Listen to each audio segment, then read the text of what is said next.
Bonjour à tous et à toutes, c'est Anotech. Aujourd'hui, on se retrouve pour une toute nouvelle vidéo sur l'évolution des robots.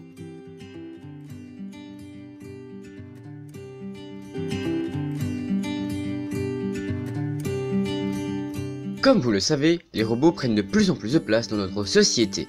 Ils servent à nous aider pour les tâches difficiles, voire impossibles pour l'homme. Mais comment a évolué cette robotisation ?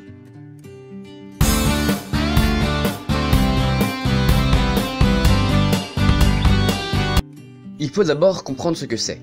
Les robots sont des sortes de machines créées pour nous aider dans les tâches difficiles, voire impossibles. Ils ont pris une place importante dans notre vie au quotidien. Ils nous ont servi également pour la conquête de l'espace. Le terme robot vient du tchèque et veut dire travail forcé, et apparaît seulement qu'en 1920. En effet, c'est Karel Čapek qui l'inventa lors d'une pièce de théâtre se nommant RUR. L'histoire est que des humains inventèrent des robots humanoïdes pour les aider, et que ceux-ci se rebellèrent contre eux, et qu'ils voulurent tous les exterminer.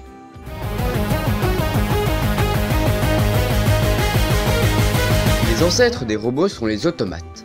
Ce sont des jouets ou des créatures avec un mécanisme. La différence est que les automates n'ont pas d'intelligence artificielle, à l'inverse des robots. Ils sont apparus au XVIe siècle. Au XVIIIe siècle, des ingénieurs ont créé des automates pour en faire de la musique. Jacques Vaucanson a créé un automate qui est le canard digérateur. Celui-ci possédait un système digestif artificiel, il pouvait boire, digérer, émettre des sons qui ressemblent au canard et bouger ses ailes. À partir de là, plein d'autres automates ont été créés. Au XXe siècle, l'évolution rapide de la technologie permet aux ingénieurs de concevoir de nouvelles machines beaucoup plus sophistiquées. Ce ne sont pas encore de vrais robots à proprement parler, mais le ton de l'évolution est en marche.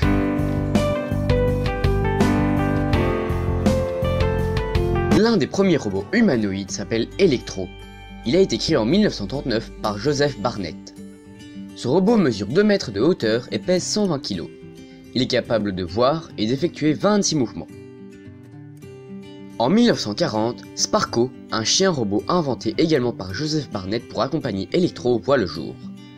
Il pouvait aboyer et obéir à certains ordres, comme celui de s'asseoir. C'est en 1946 que le premier calculateur électronique programmable nommé ENIAC fut mis au point par des scientifiques américains.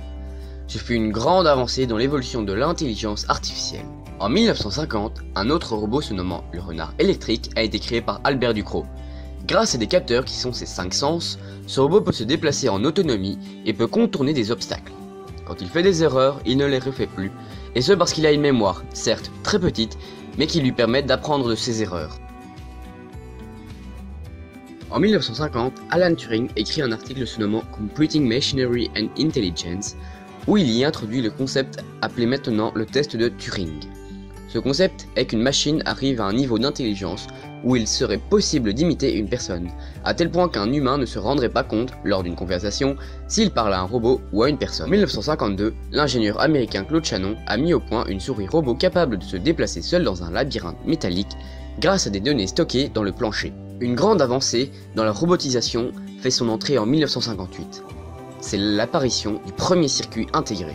Une autre grande avancée arrive en 1961. C'est celle du premier robot industriel appelé Unimate. A partir de là, va naître de nouvelles productions de robots pouvant aider les humains dans leurs tâches. Ils vont également beaucoup servir pour la conquête de l'espace. Par exemple, l'un des premiers robots envoyés sur la Lune fut l'Unicode 1 et 2, envoyés respectivement en 1970 et en 1973 par l'Union soviétique. Depuis 1980 jusqu'à nos jours, il y a de plus en plus de productions de robots humanoïdes tout aussi incroyables les uns que les autres. Comme Erika, un robot qui présente le journal au Japon. Je pense que les robots nous servent à beaucoup de choses, mais qui n'ont pas fini de nous étonner. Voilà, c'est la fin de ce premier épisode sur les robots. N'hésitez pas à vous abonner, à actionner la cloche pour ne rater aucune de mes vidéos. Si vous avez aimé le sujet, faites-le moi savoir en commentant et en likant. Moi je vous dis à la semaine prochaine, mercredi 13 h, pour l'épisode 2 sur les robots. Profitez à fond de la vie et peace!